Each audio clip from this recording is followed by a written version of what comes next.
અને આગળ વાત કરવી છે જામનગર મહાનગરપાલિકાની સામાન્ય સભા. આમ તો જો કે કોઈ પણ મહાનગરપાલિકાની સામાન્ય સભા મળતી હોય છે એમાં હોબાળા સિવાય જોવા નથી મળતું. સામાન્ય સભા પ્રજાના પ્રશ્નો માટે હોય છે, પણ એ પ્રશ્નોની ચર્ચાના બદલે હોબાળો જ થતો હોય છે. બોર્ડ કાર્યવાહીનો આ વખતે અધિકારીઓએ બહિષ્કાર કર્યો છે. ચોંકાવનારી અને નવાઈની વાત એ છે કે અધિકારીઓએ બહિષ્કાર કર્યો. વિપક્ષના સભ્ય આનંદ રાઠોડે કરેલી એક ટિપ્પણીના કારણે આ વિરોધ કરવામાં આવ્યો છે.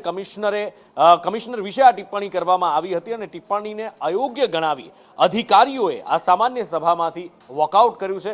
શાસક પક્ષ પણ અધિકારીઓના સમર્થનમાં આવ્યું છે, તો સ્વાભાવિક વાત છે.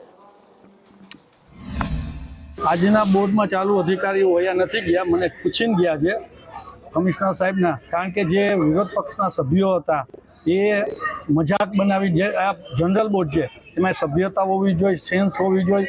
એ સેન્સ અને ગમે ત્યારે ગમે તેને વ્યક્તિગત અધિકારી હોય, ડિપાર્ટમેન્ટના કોઈ અધિકારી હોય, કમિશનરશ્રી હોય, ડેપ્યુટી કમિશનર હોય, સિટી એન્જિનિયર, જાની સાહેબ, ગમે વ્યક્તિગત ટાર્ગેટ બનાવવો, વ્યક્તિગત લાંછન લગાવવું અને જે અશોભનીય શબ્દ કાઢવા એ અયોગ્ય કહેવાય. એટલે એના માટે થઈ અને આ બોર્ડ અમે દરખાસ્ત કરેલું હતું. મને મારી રજા લઈને જ ગયા છે.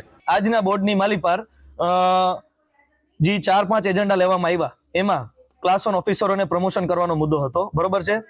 મારો વ્યક્તિગત વિરોધ હતો આ બધી વસ્તુથી અને મારા પછી બહુમતીથી આ પ્રમોશન બહાલી આપી દેવામાં આવેલી છે, બરોબર છે.